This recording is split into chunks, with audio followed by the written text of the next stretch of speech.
Albert Einstein ने कहा था, कल्पना ज्ञान से अधिक महत्वपूर्ण है। ज्ञान सीमित है, जबकि कल्पना पूरे ब्रह्मांड को घेर लेती है। तो इसी सोच के साथ आज के विश्लेषण में आपका स्वागत है।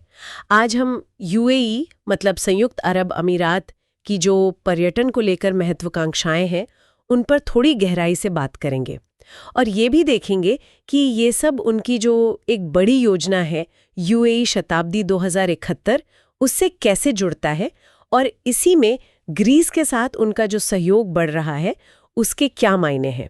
ये चर्चा ORF यानी ऑब्जर्वर रिसर्च फाउंडेशन में छपे एक लेख पर आधारित है। और हाँ, ये यूपीएससी उम्मीदवारों के लिए काफ़ी महत्वपूर्ण हो सकती है। मतलब अंतर्राष्ट्रीय संबंध, आर्थिक नीति, ये सब मेंस और प्रीलिम्स दोनों के लिए ज़रूरी है।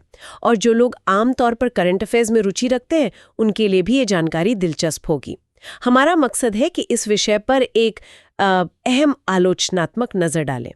यूएई खुद को कहता है एक असाधारण पर्यटन स्थल। चलिए इसी दावे को थोड़ा खोलते हैं, है ना? देखते हैं कि इसके पीछे क्या है। तो सबसे पहले आज यूएई पर्यटन में कहाँ खड़ा है? हाल ही में विश्व आर्थिक मंच WEF की 2024 की यात्रा और पर्यटन विकास सूचकांक रिपोर्ट आई है और उसमें यूएई न सिर्फ मध्य पूर्व में पहले नंबर पर है, बल्कि दुनिया की 119 अर्थव्यवस्थाओं में 18वें स्थान पर है। ये तो वाकई मतलब काफी बड़ी बात है। जो रैंकिंग होती है ये कई क्या कहते हैं आयामों पर आधारित होती है।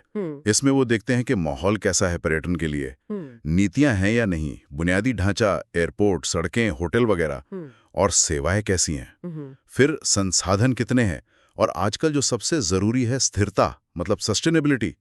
इन सब पर खरा उतरने के बाद ही ये 18वीं रैंक मिली है। ये उनकी पूरी क्षमता दिखाती है। हाँ, और इसी से जुड़ी एक बात, मई 2025 में यूएई के अर्थव्यवस्था मंत्री महामहिम अब्दुल्ला बिन तौक अल मर्री का एक बयान आया था। उन्होंने कहा पर्यटन क्षेत्र का लगातार विकास यूएई के लिए एक रणनीतिक प्राथमिकता है और ये उनकी वैश्विक पर्यटन स्थल बनने की दृष्टि से जुड़ा है। और दिलचस्प यह है कि ये बयान उन्होंने ग्रीस के अपने समकक्ष मंत्री से मिलने के ठीक बाद दिया था, जब वो द्विपक्षीय सहयोग बढ़ाने पर बात कर रहे थे। बिल्कुल। और यहाँ मतलब ध्यान देने वाली बात यह है कि ये बयान सिर्फ आज की कामयाबी के बारे में नहीं है, ये भविष्य की तरफ इशारा कर रहा है। यह दिखाता है कि यूएई पर्यटन को सिर्फ पैसे कमाने या नौकरियां देने वाला उद्योग नहीं मान रहा, बल्कि ये उनकी जो लंबी अवधि की राष्ट्रीय रणनीति है, खासतौर पर यूएई शताब्दी 2071 योजना, उसका एक बहुत अहम हिस्सा है। ये भविष्य के लिए एक सोची समझी रणनीति है। अच्छा, ये दिलचस्प है। तो सवाल यही उठता है कि ये पर्यटन और यूएई शताब्दी 2071 योजना, इनके बीच इतना गहरा कनेक्शन क्या है? पहले शायद ये समझना होगा कि ये शताब्दी 2071 योजना असल में है क्या, इसके लक्ष्य क्या हैं? देखिए, यूएई शताब्दी 2071 एक बहुत महत्वाकांक्षी राष्ट्रीय योजना है अगले 50 सालों के लिए। लक्ष्य यह है कि 2071 तक जब यूएई अपनी स्थापना के 100 साल पूरे करेगा, तब तक वो दुनिया के सबसे अग्रणी देशों में शामिल हो। और इस बड़े विजन का एक मुख्य स्तंभ है देश की प्रतिष्ठा और उसकी सॉफ्ट पावर को मजबूत करना। सॉफ्ट पावर जैसा हम समझते हैं, वो ताकत है जो आकर्षण से आती है, न कि दबाव से। अपनी संस्कृति, अपनी नीतियों, अपनी उपलब्धियों से दूसरों को प्रभावित करना। आकर्षण की शक्ति। हाँ, बिल्कुल। और इस लक्ष्य तक पहुंचने के लिए योजना में बेसिकली 2 मुख्य रास्ते बताए गए हैं। पहला है आर्थिक विविधीकरण, मतलब जो अर्थव्यवस्था अभी तेल गैस पर बहुत निर्भर है, उसे बदलना, ज्ञान और विविधता पर आधारित एक मजबूत सस्टेनेबल अर्थव्यवस्था बनाना। और दूसरा रास्ता है दुनिया भर में और अपने क्षेत्र में महत्वपूर्ण नीतिगत मामलों में देश की जो भूमिका है, उसका जो आकर्षण है, उसे और बढ़ाना और मजबूत करना। अच्छा। और यहीं पर आप देखिए पर्यटन की भूमिका आती है। पर्यटन इन दोनों ही लक्ष्यों में मदद कर सकता है। ये न सिर्फ अर्थव्यवस्था में विविधता लाता है, मतलब तेल के अलावा कमाई का एक जरिया बनता है, बल्कि जब दुनिया भर से लोग यूएई आते हैं, उसे देखते हैं, अनुभव करते हैं, तो देश की एक सकारात्मक छवि बनती है, उसका आकर्षण बढ़ता है। तो इस तरह से ये शताब्दी योजना के दोनों मुख्य मकसदों को आगे बढ़ाता है। एक शक्तिशाली जरिया है ये। तो पहले ये आर्थिक विविधीकरण वाला पहलू देखते हैं। दुनिया भर में पर्यटन का आर्थिक वजन कितना है? WEF के आंकड़े बताते हैं कि 2024 में वैश्विक अर्थव्यवस्था में पर्यटन का योगदान लगभग 10% था और ये 2023 से करीब 1% ज्यादा है। दुनिया में हर 10 में से लगभग 1 नौकरी यानी कोई 35-36 करोड़ नौकरियां इसी क्षेत्र में है। और अंदाजा है कि 2034 तक ये वैश्विक जीडीपी का 11.5% तक हो सकता है। ये तो बहुत बड़े आंकड़े हैं। और अगर हम खास यूएई की बात करें तो वहां 2023 में जीडीपी में पर्यटन का हिस्सा 11.7% था। 2024 में ये लगभग 12% हो गया और 2025 में उम्मीद है कि 13% तक पहुंच जाएगा। और विश्व यात्रा और पर्यटन परिषद WTTC का तो अनुमान है कि अगले 10 सालों में भी ये क्षेत्र देश की जीडीपी का 10% से ज्यादा ही रहेगा और इसमें काम करने वालों की संख्या 10 लाख यानी 1 मिलियन से ज्यादा हो जाएगी। सही कहा। और WTTC ने खुद कहा है कि ये आंकड़े आर्थिक विविधीकरण और राष्ट्रीय विकास में पर्यटन क्षेत्र की केंद्रीय भूमिका को रेखांकित करते हैं। तो ये सीधा सीधा शताब्दी 2071 के आर्थिक लक्ष्य से जुड़ गया। ये दिखाता है कि यूएई कैसे अपनी अर्थव्यवस्था को तेल पर निर्भरता से दूर ले जाना चाहता है और पर्यटन इसमें मतलब एक मुख्य खिलाड़ी है। यहाँ तक कि यूएई की जो राजनयिक सेवा है वो भी आधिकारिक तौर पर मानती है कि पर्यटन यूएई के आर्थिक विविधीकरण अभियान के लिए महत्वपूर्ण है। तो ये सिर्फ एक इंडस्ट्री नहीं, एक राष्ट्रीय मिशन का हिस्सा है। और शायद इसीलिए यूएई ने एक अलग से पर्यटन रणनीति 2031 भी बनाई है।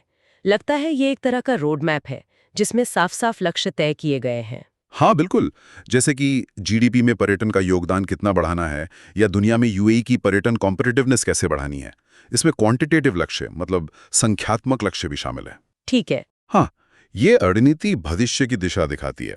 लेकिन जैसा हमने पहले कहा था, ये सिर्फ आंकड़ों या अर्थव्यवस्था की बात नहीं है। अच्छा, बात और भी दिलचस्प हो जाती है जब हम इसके दूसरे पहलू पर आते हैं। वो कौन सा है? प्रतिष्ठा और सॉफ्ट पावर वाला। इसी पर्यटन रणनीति 2021 का एक घोषित लक्ष्य है दुनिया में पर्यटन के लिए सर्वश्रेष्ठ स्थलों में से एक के रूप में यूएई की स्थिति को मजबूत करना। ये सिर्फ ज्यादा टूरिस्ट लाने की बात नहीं है, ये इस पर फोकस करता है कि दुनिया के नजर में यूएई की छवि कैसी हो। अच्छा, तो इमेज बिल्डिंग पर भी जोर है इसमें? हाँ बिल्कुल। असल में इस रणनीति का एक मुख्य काम है एकीकृत राष्ट्रीय पर्यटन पहचान को बढ़ाना। अब ये पहचान क्या है? रणनीति कहती है कि ये देश की विजुअल मीडिया पहचान का विस्तार है और वैश्विक दर्शकों की नज़र में यूएई की छवि और स्थिति को मजबूत करती है। अगर आसान शब्दों में कहें तो यूएई दुनिया को पर्यटन के जरिए ये बताना चाहता है कि वो क्या है, उसके मूल्य क्या है और वो भविष्य में कैसा बनना चाहता है। पर्यटन एक तरह से उसकी कहानी कहने का माध्यम बन रहा है।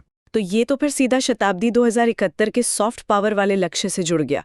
मतलब पर्यटन सिर्फ पैसे नहीं कमा रहा बल्कि यूएई की ग्लोबल नैरेटिव, उसकी कहानी घड़ने में भी मदद कर रहा है। तो दुनिया में उसकी इज्जत बढ़ती है, उसकी प्रतिष्ठा बनती है और इस बढ़ी हुई प्रतिष्ठा के बहुत सारे रणनीतिक फायदे होते हैं, जैसे ज्यादा विदेशी निवेश आना, अंतर्राष्ट्रीय मंचों पर आपकी बात का वजन बढ़ना, दूसरे देशों से बेहतर रिश्ते बनना और दुनिया भर से टैलेंटेड लोगों को आपके यहाँ आने के लिए प्रेरित होना। ये सब सॉफ्ट पावर के ही अलग अलग रूप हैं। और इसी वजह से ये बात भी महत्वपूर्ण है कि यूएई सरकार पर्यटन को विकसित करते समय सर्वोत्तम वैश्विक प्रथाओं, विशेष रूप से स्थिरता में अपनाने पर बहुत जोर दे रही है। वो दुनिया को ये संदेश देना चाहते हैं कि हम ना सिर्फ एक आकर्षक डेस्टिनेशन में बल्कि एक जिम्मेदार देश भी हैं जो भविष्य की परवाह करता है। ये इमेज बनाने का एक बहुत अहम हिस्सा है। यहीं पर शायद ग्रीस जैसे देशों के साथ जो साझेदारी हो रही है उसकी भूमिका आती है। यूएई दुनिया से सीखना चाहता है, खासतौर पर उन देशों से जिनका पर्यटन में लंबा अनुभव है और जिनकी भौगोलिक स्थितियां भी कुछ मिलती जुलती हों, जैसे आपने बताया दक्षिणी तटरेखा, समुद्र तक पहुंच, धूप वाला मौसम। और ये बात भी दिलचस्प है कि दोनों देश खुद को मध्य पूर्व और यूरोप में पर्यटन के प्रवेश द्वार जैसा कुछ मानते हैं। हाँ, और ग्रीस इस लिहाज से एक बहुत महत्वपूर्ण पार्टनर हो सकता है यूएई के लिए। यूरोपियन मेडिटेरेनियन इंस्टीट्यूट के आंकड़े बताते हैं कि ग्रीस भूमध्य सागर क्षेत्र के मुख्य पर्यटन स्थलों में से एक है। वहां का अपना इंसीटे संस्थान कहता है कि समुद्र तट और द्वीप उसे दक्षिणी यूरोप में सबसे लोकप्रिय जगहों में से एक बनाते हैं। समुद्री पर्यटन में भी ग्रीस बहुत आगे है। 2023 में इटली के बाद वो यूरोप का दूसरा सबसे बड़ा समुद्री यात्री देश था और उसका जो पीरियस बंदरगाह है वो यूरोप के सबसे व्यस्त यात्री बंदरगाहों में से एक है। काफी प्रभावशाली है। हाँ, और इसके अलावा ग्रीस ने खुद भी पर्यटन को अपनी विदेश नीति और अंतर्राष्ट्रीय छवि को बेहतर बनाने का एक मुख्य जरिया माना है। यानी वो भी पर्यटन के रणनीतिक महत्व को समझते हैं। तो यूएई के लिए उनसे सीखने को बहुत कुछ है। और ये भी जानना जरूरी है कि यूएई और ग्रीस के रिश्ते कोई आज के नहीं है। डिप्लोमेटिक संबंध तो 1975 से हैं और 2020 के दशक में तो ये स्ट्रेटेजिक पार्टनरशिप में बदल गए हैं। यूएई खुद कहता है कि उनके आर्थिक रिश्ते जीवंत और बढ़ रहे हैं, तो एक मजबूत बुनियाद पहले से है। बिल्कुल, और पर्यटन को इस मजबूत रिश्ते में बड़े स्वाभाविक तरीके से शामिल कर लिया गया है। मंत्री बिन तौक ने भी 2025 में कहा था कि यूएई ग्रीक संबंध कई क्षेत्रों में लगातार आगे बढ़ रहे हैं, खास तौर पर पर्यटन में। ये दिखाता है कि पर्यटन इस पार्टनरशिप का एक सफल और सक्रिय हिस्सा है। और इसी दिशा में एक अहम कदम मई 2025 में उठाया गया, जब दोनों देशों ने हरित और टिकाऊ पर्यटन में साझेदारी बढ़ाने के तरीकों का पता लगाने पर सहमति जताई। ये फिर से यूएई का स्थिरता पर जो फोकस है उसे दिखाता है। वो सिर्फ टूरिस्ट नंबर नहीं बढ़ाना चाहते, बल्कि इसे सस्टेनेबल तरीके से करना चाहते हैं, और ग्रीस जैसे अनुभवी देश के साथ मिलकर इसके रास्ते खोजना चाहते हैं। हाँ, मंत्री बिन तौक ने ग्रीस के अनुभव की तारीफ भी की थी। उन्होंने कहा था कि ग्रीस के पास पर्यटन क्षेत्र के विकास और दुनिया भर से पर्यटकों को आकर्षित करने में अमूल्य अनुभव है। ये एक तरह से यूएई का ग्रीस की एक्सपर्टीज को मानना है। हाँ, और इस सहयोग के कुछ मुख्य क्षेत्र भी तय किए गए हैं। पहला, अनुभव साझा करना, खास तौर पर पॉलिसी बनाने में, पर्यटन में इनोवेशन लाने में और सस्टेनेबिलिटी को पक्का करने में। यूएई ग्रीस के लंबे अनुभव से सीखना चाहता है। दूसरा है जॉइंट टूरिज्म प्रमोशन, मिलकर ऐसे कार्यक्रम बनाना जिससे दोनों देशों में टूरिज्म बढ़े। और तीसरा है टूरिज्म और हॉस्पिटैलिटी सेक्टर में निवेश को बढ़ावा देना और सपोर्ट करना। ठीक है। अगर हम इसे थोड़ी बड़ी तस्वीर में देखें तो ये साझेदारी यूएई के लिए कई तरह से फायदेमंद है। उसे ग्रीस की विशेषज्ञता मिलती है, जॉइंट कोशिशों से उसकी ग्लोबल अपील और कॉम्पिटिटिवनेस बढ़ती है। और ये दोनों ही चीजें, विशेषज्ञता पाना और आकर्षण बढ़ाना, सीधे सीधे शताब्दी 2071 के लक्ष्यों यानी आर्थिक विविधीकरण और सॉफ्ट पावर को पाने में मदद करती हैं। तो ग्रीस के साथ ये सहयोग यूएई को अपने महत्वाकांक्षी भविष्य के प्लान्स को हकीकत बनाने में मदद कर सकता है। तो इस सब का निचोड़ क्या निकलता है? अगर हम संक्षेप में कहें तो यूएई अपनी लंबी अवधि की राष्ट्रीय दृष्टि शताब्दी 2071 को हासिल करने के लिए पर्यटन का बहुत ही सोच समझकर एक रणनीतिक हथियार की तरह इस्तेमाल कर रहा है। और ये रणनीति दो मुख्य पिलर्स पर खड़ी है। एक, अर्थव्यवस्था को तेल से अलग ले जाना, और दूसरा, दुनिया में अपनी प्रतिष्ठा, अपना आकर्षण, अपनी सॉफ्ट पावर को बढ़ाना। बिल्कुल सही। पर्यटन की ये जो दोहरी भूमिका है, मतलब नॉन हाइड्रोकार्बन इकोनॉमी को बढ़ाना और साथ ही देश की पॉजिटिव इमेज बनाना, ये यूएई की भविष्य की रणनीति के बिल्कुल केंद्र में है। और इस पूरी कवायद में अंतर्राष्ट्रीय स्तर पर जो बेस्ट प्रैक्टिसेस हैं, खास तौर पर सस्टेनेबिलिटी यानी स्थिरता और पर्यावरण के अनुकूल तरीके, उन्हें अपनाना यूएई के लिए बहुत जरूरी है। वो सिर्फ विकास नहीं बल्कि जिम्मेदार विकास चाहते हैं। और ग्रीस के साथ साझेदारी इसी बड़ी तस्वीर में बिल्कुल फिट बैठती है। दोनों देशों के पुराने और मजबूत रिश्ते हैं। ग्रीस के पास पर्यटन विकास का लंबा और प्रासंगिक अनुभव है, और ये सहयोग यूएई को अपनी कॉम्पिटिटिवनेस बढ़ाने और आखिर में अपने शताब्दी 2071 के बड़े लक्ष्यों तक पहुंचने में मदद कर सकता है। ये साझेदारी यूएई के लिए सीखने, आगे बढ़ने और दुनिया में अपनी जगह और मजबूत करने का एक महत्वपूर्ण जरिया है। तो ये थी ओआरएफ में प्रकाशित लेख पर आधारित हमारी आज की गहन चर्चा। हमने देखा कि कैसे यूएई पर्यटन को अपने भविष्य की आर्थिक और रणनीतिक महत्वाकांक्षाओं से जोड़ रहा है, और कैसे ग्रीस जैसे देशों के साथ साझेदारी इस कोशिश का एक अहम हिस्सा बन रही है। जाते जाते श्रोताओं के लिए एक विचार छोड़ना चाहूंगा जिसपे वो सोच सकते हैं। भविष्य में जैसे जैसे जलवायु परिवर्तन दुनिया भर के तटीय इलाकों को और ज्यादा प्रभावित करेगा, तो क्या यूएई और ग्रीस जैसे देश, जिनकी भौगोलिक चुनौतियां और अवसर काफी मिलते जुलते हैं, क्या वो सिर्फ टूरिस्ट आकर्षित करने से आगे बढ़ पाएंगे?